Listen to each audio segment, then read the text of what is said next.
First love. তাকে প্রথম দেখতেই মনে হয়েছিল এই তো সে, যার জন্য হৃদয়টা এতকাল অপেক্ষা করছিল।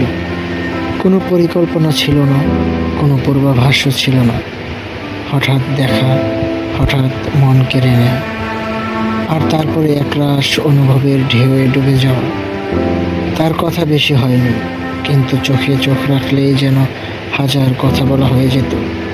সে জানতো না তার একটুখানি হাসি কারো জীবনে ছন্দ পাল্টে দিতে পারে। এটা কি প্রেম, নাকি কিছুটা মোহ? তবে এটা সত্য, সব কিছু দ্রুত শুরু হলেও অনুভবগুলো ছিল একদম সত্যি। হয়তো এই ভালোবাসা ধীরস্থির হবে না, হয়তো সময়ের সঙ্গে ফিকে হয়ে যাবে, কিন্তু এই ক্ষণিক প্রেমে হৃদয়ের যে দোলা ছিল সেটা চিরকাল রয়ে যাবে মনে।